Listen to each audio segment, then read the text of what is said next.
지난 세기 20세기에 아주 뛰어난 신학자 중에 한 분 중에 칼 바르트라는 분이 계십니다. 독일의 신학자인데요. 이 칼 바르트가 그런 이야기를 했습니다.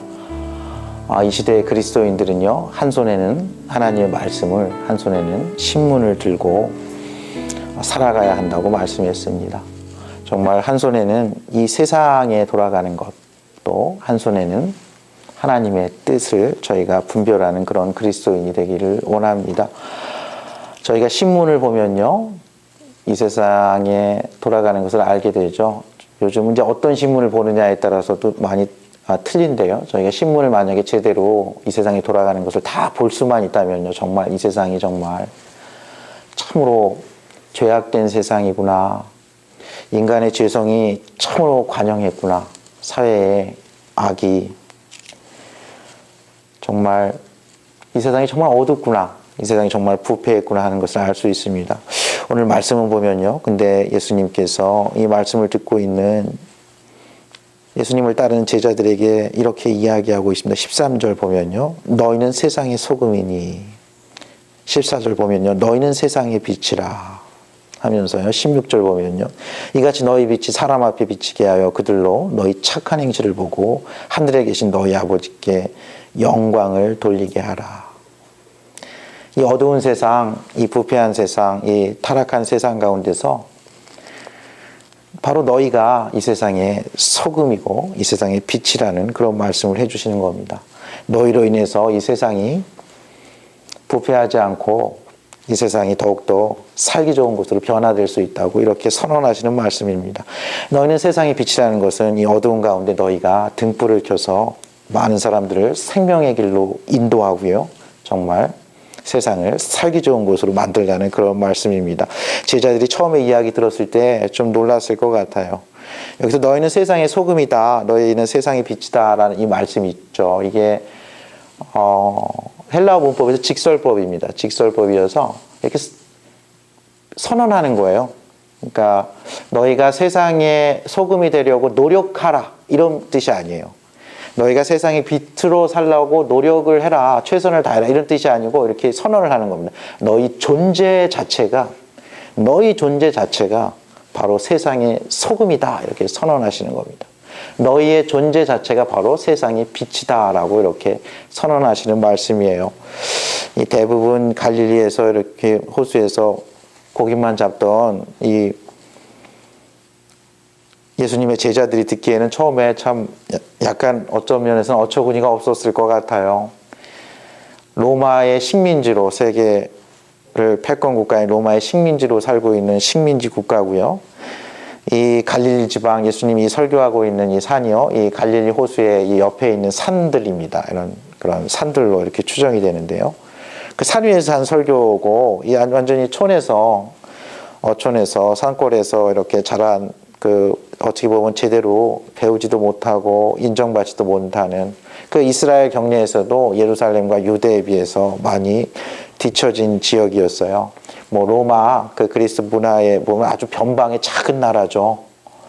이런 팔레스티나의 작은 곳에서 하는 이 말이 너희가 바로 이 온 세상의 소금이요 빛이라는 이 말씀. 그리고 이것이 너희라는 걸 굉장히 강조한 말씀입니다. 너희가 세상의 소금이고 너희가 세상의 빛이고 너희 빛이 하면서 너희를 계속 강조하고 있어요. 어떻게 보면 너희만이 세상의 소금의 역할을 감당할 수 있다. 너희는 이미 소금이고 소금의 역할을 감당할 수 있다. 이런 말씀이고요. 너희만이 세상의 빛이고 세상의 빛의 역할을 감당할 수 있다. 너희 빛이 사람 앞에 비치게 하여 그들로 너희 착한 행실을 보고 과연 이들이 어째서 이럴까? 이들은 갈릴리의 촌의 어부가 아니었던가? 이들은 제대로 배움이 없지 않던가 하면서 그 안에 계신 이들을 세상의 소금이 되게 하시고 이들이 세상의 빛이 되게 하신 그들 안에 그들은 비록 질그릇 같고 나무 그릇 같지만 그들 안에 있는 무엇? 하나님의 능력이죠. 예수 그리스도의 보혈의 능력입니다. 예수 그리스도의 부활의 능력이에요. 성령의 새롭게 하시는 능력입니다. 임마누엘 하나님의 능력이에요. 늘 동행하시면서 은사를 주시고 열매를 주셔서 정말 온유 겸손하게 예수님을 따라가면서 그 예수님의 어떠함을 닮아가며 예수님의 그 사역을 계승하며 그들이 세상의 소금으로 세상의 빛으로 살아가게 하라는 하나님 예수님의 그런 말씀인 것입니다. 그럴 때 세상 모든 사람들이 하늘에 계신 아버지께서 하신 그 일을 보고요, 하나님 아버지께 영광 돌린다는 말씀입니다. 저희는 은혜로 구원을 받습니다. 저희는 은혜로 구원을 받아요. 저희의 선한 행실이나 저희의 공로나 저희의 어떠함이 아니에요. 지난주 제가 말씀드렸지만 저희는 정말 가난하고 애통하는 심령을 가지고 나아가야 합니다. 저희의 어떠함으로는요, 저희의 재성으로 연약함으로는, 저희의 선행으로는, 저희의 어떤 공로로는 저희는 하나님께서 기뻐하시는 어떤 일도 하기에 부족한 사람들입니다. 저희의 제일 괜찮은 것도 하나님 앞에서는 누더기와 같아요. 걸레 조각과 같다는 얘기예요. 이렇게 입고 다니기가 어렵습니다. 저희는 그러나 우리의 죄성과 우리의 힘으로 아무것도 할 수 없음을 알고요, 하나님 앞에 죄를 회개하고 애통하며 가난한 심령으로 나아가면요, 하나님께서 그곳에 놀라운 은혜를 베풀어 주십니다. 하나님의 영으로 저희를 새롭게 하여 주세요. 하나님의 약속입니다. 저희는 은혜로 구원을 받죠. 에베소서 2장 8절 9절 너희가 그 은혜를 인하여 믿음으로 말미암아 구원을 받았으니 이는 하나님의 선물이라. 이는 너희가 누구든지 자랑치 못하게 하려 함이로라. 저희는 자랑할 게 없어요. 저희가 자랑한다면 우리를 구원하신 예수 그리스도, 그 그리스도의 십자가, 그것만을 자랑해야 합니다. 사도 바울이 내가 예수 그리스도와 그 십자가 외에는 더 아무것도 알지 않기로 여긴다고 하면서 모든 것을 배설물로 여긴다는 그런 고백을 했습니다. 저희도 마찬가지입니다. 저희가 새로워지는 능력도요, 저희의 죄를 정케 하시는 능력도 그 그리스도 십자가의 보혈의 능력이고요, 저희가 새로워지고 하나님의 자녀로 그리스도의 제자로 살 수 있는 비결도요, 그것도 바로 하나님의 은혜인 것입니다. 예수 그리스도의 보혈의 능력이에요. 부활의 능력입니다. 성령의 능력이에요. 오늘 이 말씀 전에 팔복을 먼저 예수님께서 소개하고 있습니다. 이 산상수훈 보면요, 예수님께서 무리들을 이렇게 데리고 산으로 올라갔더니 제자들을 앞으로 나왔을 때 이야기했다고 이렇게 돼 있습니다. 오늘 5장 1절 2절 보면 예수께서 무리를 보시고, 이때 구름대와 같이 무리들이 따랐죠. 예수님께서 갈릴리 사역이 정말 대단했어요. 회당에서 가르치시고 천국 복음을 전파하시며 백성 중에 모든 병과 약한 것을 고치시니까 그 소문이 그 일대에 완전히 이렇게 퍼진 거죠. 정말 센세이션을 했습니다. 그래서 예수님은 많은 무리들이 계속 따라다니는데 예수님께서 산으로 올라가서 앉으셨죠. 제자들이 나왔습니다. 예수님께서 드디어 입을 열어 가르치기 시작합니다. 예수님이 그 전에, 이 가르침 전에는 딱 한마디의 가르침이 있어요. 바로 구약에서 예언한 그 말씀을 예수님은 그대로 승계하고 있습니다. 구약 율법을 그대로 승계하고요, 구약의 선지자의 마지막이었던 예수님의 길을 예비했던 선구자였던 세례 요한의 그 말씀을 그대로 이어서 회개하라 천국이 가까웠느니라 이렇게 말씀하시면서 바로 천국의 주인이신, 그 천국의 왕 중의 왕, 주 중의 주이신 예수님께서 친히 천국 복음을 전파하신 첫 번째가 팔복인 것입니다. 그러면서 천국 백성은 이러한 성품과 이러한 삶의 형태를 보여야 된다고 이야기하면서, 처음에는 천국 백성은 이러한 마음의 성품이 있어야 된다고 말씀한 게, 첫 번째, 천국 백성은 가난한 성품의 사람입니다. 두 번째는요, 천국 백성은 애통하는 성품의 사람입니다. 세 번째는 천국 백성은 온유한 성품의 사람이에요. 네 번째, 천국 백성은요, 의에 줄이고 목마른 성품을 가지고 있습니다.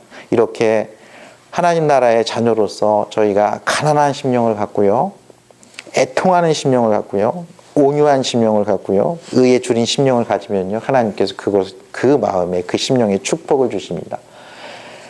천국 시민을 만들어 주세요. 하나님께서 친히 그 애통하는 심령 가운데 위로해 주세요. 그 온유한 자가 땅을 차지하게 해주십니다. 의에 줄이고 목마른 자가 배부르게 해주세요.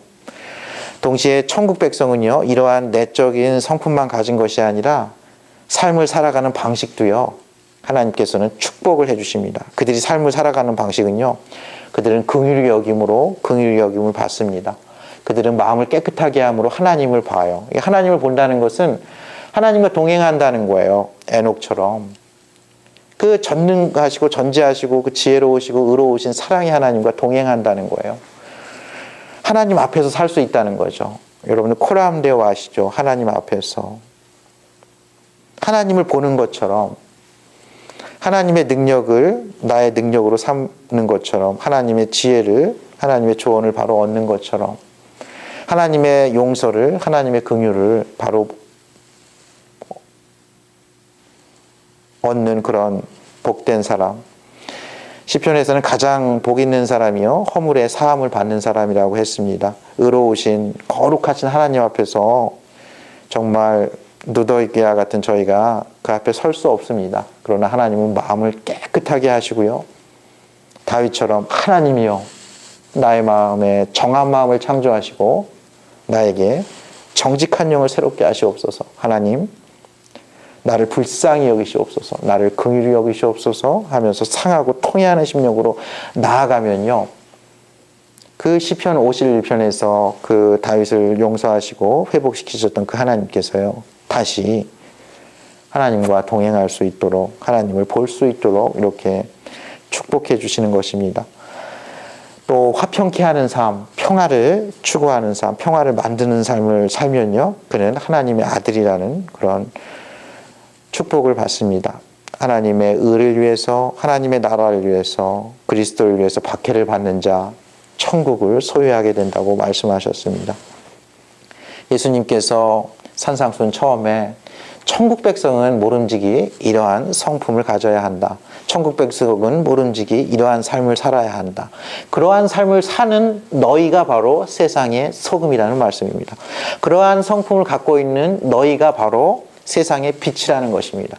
그러한 성품을 갖고 예수 그리스도를 따라오는, 때로는 넘어지고 실패해도 예수님을 계속 따라오면서 다시 일어나고 다시 회개하고 예수님의 그 은혜와 그 지식을 붙잡는 그 사람이 바로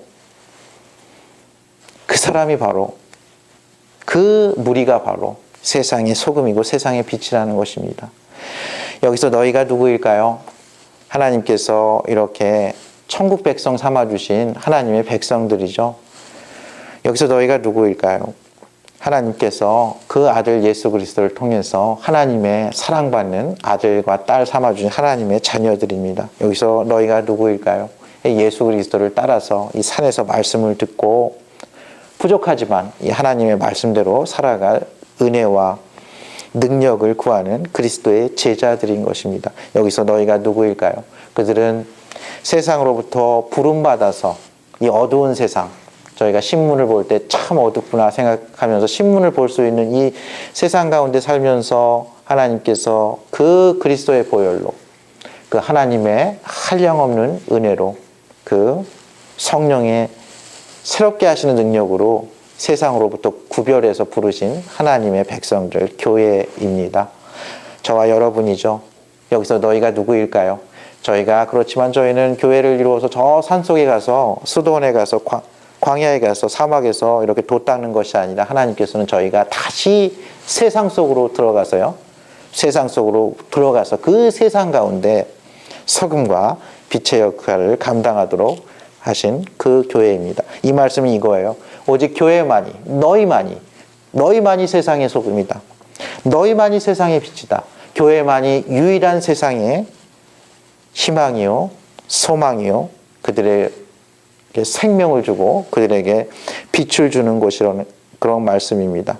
근데 교회가 이러한 팔복에 예수 그리스도께서 말씀하신 이 천국 시민의 성품과 이 천국 시민의 삶의 양식, 그 소명을 다할 때 그 교회는 세상의 소금이 되고 빛이 될 수 있다고 말씀하고 계시는 것입니다. 여러분들, 소금이 어떤 역할을 할까요? 이 소금과 빛의 역할, 오늘을 살아가는, 오늘 이 세상 속에서 광야 같은 세상을 살고 있는 저희에게 하나님께서 말씀하신 교회의 역할이요, 소명이요, 사명일 텐데, 이 소금이 어떤 역할을 할까요? 여러분들 잘 아시는 대로 소금, 이 고대 사회에서는요, 그냥 짠맛을 내는 그런 소금이에요. 지금은 이제 소금을 이렇게 잘 정제하잖아요. 그래가지고 이제 분석도 많이 해가지고 이건 염화나트륨입니다. NaCl이에요. 근데 당시 거기서는 그냥 사해나 이런 바닷가에 보면 소금이 이렇게 주로 이렇게 돌 같은데, 바위 같은데 이렇게 붙어 있대요. 그럼 그걸 이렇게 긁어내고요. 어떤 거는 바위째 이렇게 갖고 와가지고 그걸 소금을 씁니다. 근데 이 소금이 너무 기묘한 거예요. 이 구약에도 보면 첫 번째는 이것이 방부제 역할을 합니다. 음식을 썩지 않게, 부패하지 않게 보호해줘요. 두 번째는 음식의 간을 맞춰줍니다. 양념 역할을 해요. 이 구약 성경에 다 나옵니다. 이게 조미료 역할을 해요. 이렇게 음식이 참 맛있게 하는 거예요. 세 번째는 이것을 신생아의 소독제로 쓴다고도 구약 성경에 나오고요. 어떤 물건 같은 거를 갖다 깨끗하게 이렇게 정결케 하고 성결케 하는데 그렇게 씁니다. 그래서 이게 변하지 않는다 그래가지고요. 소금 언약이라서 하나님께서 언약을 할 때 이렇게 소금을 넣고 언약을 드리고 언약을 맺고요. 또 예배를 드릴 때 이 제사를 드릴 때 이 소금을 사용하기도 했어요. 여러분들 엘리사 선지자가 엘리야의 후계자가 돼가지고 바로 이제 이렇게 사역을 시작할 때 보면요. 열왕기하 2장에 보면요. 어떤 마을에 갔더니 그때는 이제 엘리사가 그렇게 크게 인정받지 못할 텐데요. 그곳에 물은 되게 좋은데 위치는 굉장히 좋아요. 마을의 위치는 굉장히 좋은데 토산이 좋지 않아 가지고 그 이유를 찾아보니까 그 물의 근원이 쓴 거예요. 그래서 엘리사가요. 소금을 가져오라 그래가지고 그 물의 근원, 그 샘물에다가 소금을 던집니다. 그랬더니 그 물이 고쳐졌다고 돼 있어요. 그 물이 힐링이 돼요. 물이 고쳐져가지고 그 토산이 좋아져요. 그 땅에서 이제 좋은 열매를 맺고요. 또 사람들이 유산하거나 가축들이 이렇게 낙태하는 일이 없어졌다는 그런 말씀이 있어요. 소금이 그런 역할을 합니다. 그러니까 하나님께서 저희를 갖다가 이렇게 이 세상에 소금으로 부른 이유는요. 그런 이유예요. 이 세상, 부패한 세상, 이 타락하고 이 죄성 많은 세상을 갖다가 정말 부패하지 않게 그렇게 만든다는 것입니다. 두 번째는요. 음식물의 양념처럼 정말 맛깔나는 세상으로 만든다는 거예요. 세상을 더 살기 좋게 만든다는 거예요. 이게 적당히 이렇게 소금이 쳐지면 참 맛이 있습니다. 이게 싱겁지도 않고 짜지도 않고 그렇죠. 저희가 그러한 존재라는 거예요. 이 어두운 세상, 이 부패한 세상, 이 부정의와 불의가 판치는 세상에서 저희 교회는요, 저희 그리스도인들은요, 저희 하나님의 자녀들은요, 정말 정직하게, 정의롭게, 사랑을 가지고 하나님께서 주신 그 성품과 그 삶의 방식으로 이 세상을 깨끗하게 살아야 된다는 거예요. 남들은 뇌물을 주고 받을 때에도 저희는 뇌물을 주고 받지 않습니다. 그러한 삶을 하나님께서 교회에 요구하는 거예요. 남들은 교통 질서를 적당히 어기고 사회의 질서를 적당히 어기면서 살아갈지라도 아주 작은 거라도 하나님의 자녀들은 그 교통법규를 준수하고요. 사회의 질서를 존중하면서 건전한 시민으로 그렇게 세상의 소금으로 살아가면서 이 무너져가는, 이 썩어져가는, 이 부패한 곳에서요. 방부제의 역할과 같은 그런 삶을 살라고 하나님께서 말씀하신 거예요. 또한 음식물을 차면 얼마나 이렇게 맛이 있나요? 세상을 좀 더 당신으로 인해서, 교회로 인해서, 당신의 말을 통해서, 당신의 삶을 통해서, 당신의 구제와 당신의 봉사를 통해서 이 세상을 좀 더 살기 좋은 것으로 만들려는 것입니다. 정말 가난한 심령과 애통한 심령과 온유하고 의에 줄인 심령으로 하나님께 기도하면요. 하나님께서 그 기도에 응답해 주시죠. 세상에 긍휼히 여길 사람들이 너무나 많죠. 조금만 돌아봐도 정말 하나님의 긍휼이 아니고는 살아갈 수 없는 사람들이 많이 있습니다. 하나님께서 그 하나님의 마음이 있는 그곳에 저희의 마음을 두고요. 깨끗한 마음을 유지하면서 화평케 하라는 것입니다. 그렇게 세상을 좀 더 살기 좋은 곳으로 만들어가는 것이 너희는 세상의 소금이라는 그런 말씀입니다. 소금이 이렇게 소금으로 살다 보면요, 이게 세상의 가치관과 근본적으로 다르지 않습니까? 세상은 화평케 하는 자를 원하지 않고 승리자가 복되다고 이야기합니다. 승자가 복된 거예요. 세상은요, 온유함보다 강자가 복된 겁니다. 세상은 애통하는 자보다 즐거워하고 기뻐하는 자가 복된 것입니다. 세상은요, 가난한 심령보다 부요한 심령이 가난한 자보다 풍성한 사람이 복되다고 이야기하네. 근본적으로 충돌할 수밖에 없죠. 그러나 이것을 위해서 이 인내하면서 박해를 받는 자, 그들이 천국을 소유한다고 이야기합니다. 좀 어려운 삶이죠. 저희의 힘으로는 이렇게 할 수 없어요. 저희가 어떻게 세상의 소금, 세상의 빛의 일을 감당할 수 있겠습니까? 이 모든 것이 하나님의 은혜입니다. 베드로 사도는 베드로후서 마지막에서 그렇게 이야기했어요. 여러분들 베드로 사도 한번 생각해 보세요. 그가 어떻게 하나님께 부르심을 받았고 정말 놀라운 신앙 고백도 하기도 하고 신앙 고백 후엔 바로 또 예수님의 길을 막기도 하고 예수님을 부인하고 떠나기도 하고 다시 또 갈릴리 호수에서 예수님의 소명을 다시 받기도 하죠. 그가 성령의 강림 가운데 성령의 충만함을 받기 전까지는 정말 시행착오를 많이 겪었습니다. 이 베드로 사도가요, 그가 편지를 하나 쓰죠. 베드로 후서 마지막이 이렇게 되어 있습니다. 베드로후서 3장 18절 말씀입니다. 오직 우리 주 곧 구주 예수 그리스도의 은혜와 그를 아는 지식에서 자라가라. 영광이 이제와 영원한 날까지 그에게 있을지어다. 아멘.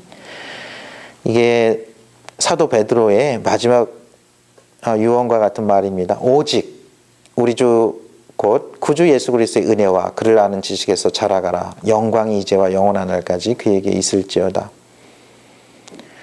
예수 그리스도를 아는 은혜, 그를 아는 지식이 바로 저희가 그렇게 살아갈 수 있는 비결입니다. 여러분들 예수 그리스도의 십자가의 은혜 아니고는요, 저희의 주홍 같은 죄 저희가 어찌할 수 없습니다. 예수 그리스도의 그 부활의 능력이 아니고는요, 저희가 이 죄악된 세상에 빛과 소금으로 살아갈 능력이 없어요. 예수 그리스도께서 다시 보내주신 그 그리스도의 영, 그 임마누엘 성령 하나님의 역사하심과 임재하심과 기름 부으심이 아니고는요, 저희가 하나님의 자녀들로 제대로 살아갈 수 없습니다. 그래서 오늘 이 사도 베드로는 이렇게 이야기하고 있다고 생각합니다. 오직 우리 주, 곧 구주 예수 그리스도의 은혜와 그를 아는 지식에서 자라가라. 영광이 이제와 영원할까지 그에게 있을지어다. 저희가 부족하지만 이 세상에서 빛과 소금으로 살면서요, 착한 행실로 하나님께 영광 돌릴 수 있는 비결, 오직 예수 그리스도를 아는 은혜와 그 지식에서 자라가야 합니다. 오직 예수 그리스도의 은혜를 통해서요, 저희가 이렇게 가난하고 애통한 심령, 온유하고 의에 줄이고는 목마른 심령이 될 수 있습니다. 오직 예수 그리스도와 그 하나님의 능력을 덧입어야지만 저희가 긍휼히 여기는 삶을 살 수 있어요. 마음이 청결하며 하나님과 동행하는 삶을 살 수 있습니다. 화평케 하는 삶을 살 수 있어요. 의를 위해서 인내하며 박해를 감수하는 삶을 살 수 있는 것입니다. 또한 저희는 세상의 빛이라고 했어요. 세상의 빛입니다. 여러분, 빛은 어떤 역할을 하나요? 빛은 그야말로 어둠을 몰아내죠. 여러분을 저희가 빛이신 하나님을 가까이 하면요, 사도 요한은 요한일서에서 그렇게 얘기했어요. 하나님은 빛이시라. 하나님은 빛이시라. 그에게는 어둠이 조금도 없으시다는 것이니라. 만일 우리가 하나님과 사귐이 있다 하고 어둠에 행하면 거짓말을 하고 진리를 행하지 아니하며 이거니와 그가 빛 가운데서 계신 것 같이 우리도 빛 가운데서 행하면 우리가 서로 사귐이 있고 그 아들 예수의 피가 우리를 모든 죄에서 깨끗게 하실 것이요. 빛은 그런 역할을 해요. 저희 어둠을 드러냅니다. 저희의 죄성을 드러내요. 저희의 허물을 드러내요. 사실 하나님의 말씀이 하나님의 빛이 아니면 저희는 그럭저럭 괜찮은 인생, 좋은 삶일지도 모릅니다. 저희가 어렸을 때는 세상이 이렇게 어두운지, 이렇게 죄악된지 잘 모르죠. 그러나 저희가 그 빛 가운데 거하면요, 이 세상 정말 어둡죠. 저희의 마음도 어둡습니다. 하나님께서 정말 인간은 죄인이구나, 전적으로 타락했구나 하는 것을 저희가 깨닫게 됩니다. 저희가 죄를 더 지어서가 아니라요, 정말 그 빛 대신 그 거룩하신, 그 의로우신 하나님 앞에서 저희의 실상을 제대로 보게 되는 거죠. 그러나 하나님은 정말 미쁘시고 의로우시고 은혜로우시고 사랑이 많으신 은혜와 긍휼의 하나님이세요. 우리가 우리 모든 죄를 자백하면 하나님께서는 미쁘시고 의로우사 우리 죄를 사하십니다. 우리를 새롭게 해주세요.